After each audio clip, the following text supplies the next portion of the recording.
It's an epic, 4 years in the making. This is Zack Snyder's Justice League.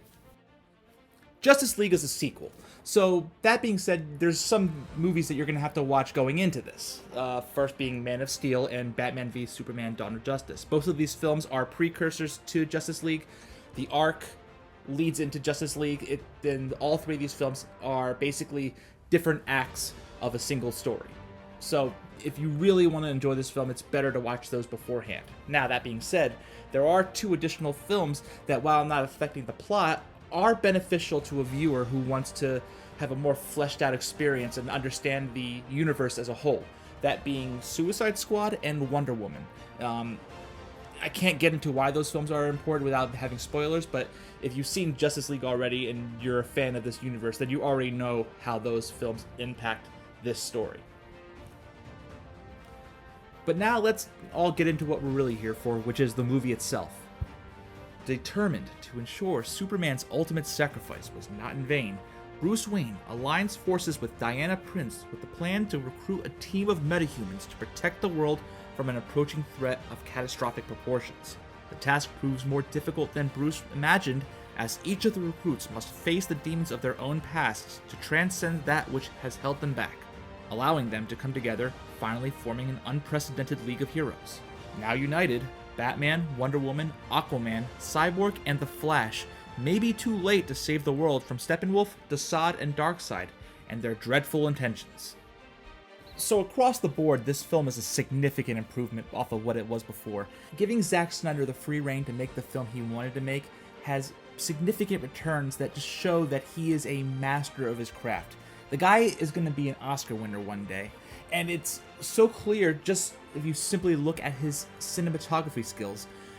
The film is a beautifully shot film. Every frame has purpose, it's engaging, it has so much detail. It reminds me of the work of Stanley Kubrick in the way that every scene, every frame is perfected. There's no flaws that I could see on a first viewing. There's no sign of any frames just being put in to kill time. Everything seems like it's there for a reason, and that makes up for a very dense film. Like, this film is dense, and I was watching it trying to figure out, like, if there's anything that was overdone or anything that could have been trimmed to make the film shorter, but there really isn't. Everything that he puts into this film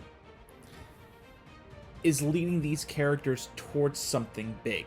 And that's another thing about this film that's so excellent, is that we have so much time. In these 4 hours we have so much wiggle room to get to know these characters.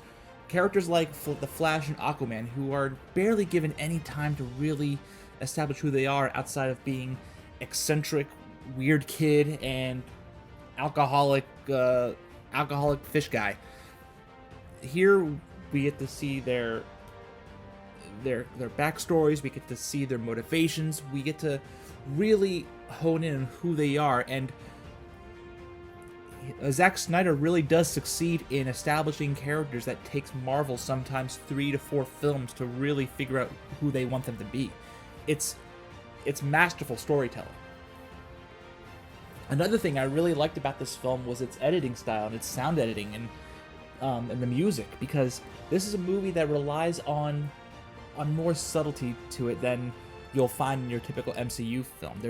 There are quiet moments that it allows to just like sweep over you, and you can just feel the atmosphere. Dialogue. It's a very dialogue-driven story, which you don't really think you'd hear when it comes to superhero films. It's Tarantino-esque in that way. There's a really great scene in the beginning of the film between Aquaman and Batman that we saw in the original film, but it was more played up for laughs, and there was less seriousness to it, and it really made that film suffer. And people really gave Zack Snyder a lot of grief over how he made Batman v Superman 2 grim, and I wouldn't say this film is grim. It's serious. It takes itself seriously, and it benefits from it. Now, this film is not perfect. There are definitely flaws to it. For one thing, it's long. It's a really long film, and if you're a devoted fan, you're gonna sit through this entire thing from beginning to end. But even with the chapter breaks, it's still dense. I still found myself started to lose focus within the third and fourth chapter, and I had to bring myself into it because I forced myself back into it because I really did want to watch it. But I can't imagine an average theater or film goer sitting down and watching this thing and sitting through the whole thing. People are definitely going to take breaks. They're going to walk away from it, which if you're okay with that, that's fine. But I feel like a film deserves to be watched in one sitting, and I don't know how they could have done it, especially considering how packed with important information this film is. Like I said, everything in this film has a purpose and it matters. It really is a drag after a while, and everything deserves to be viewed. And one sitting, the attention span can only last so long for your average a film viewer. The other thing is, even with all the cuts, even with all the improvements, I still don't like the Flash character. He's still very obnoxious. I don't get why he had to be that way. I think they could have made him a cocky teenager.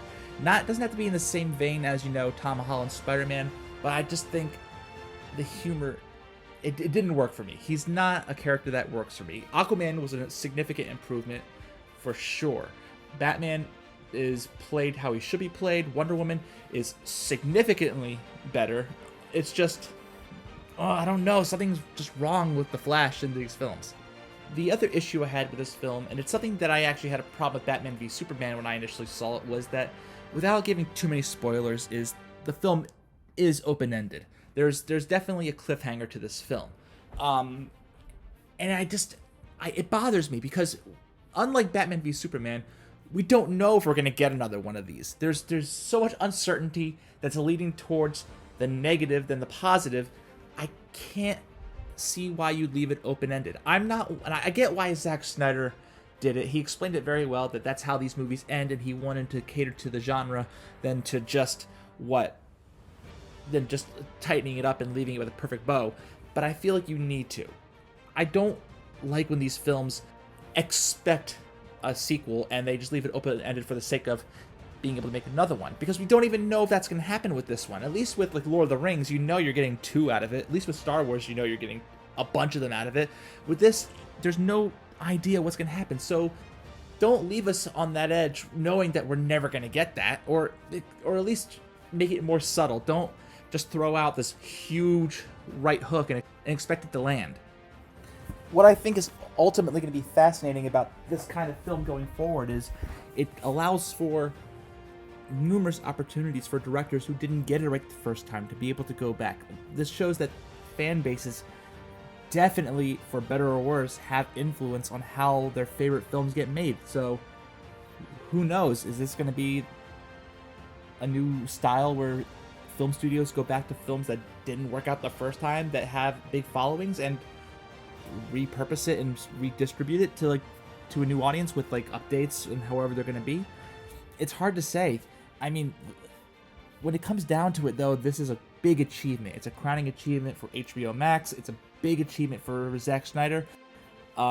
Me personally, I loved it. It was way better than I thought it was going to be. It's a yes from me. Please, definitely go see it.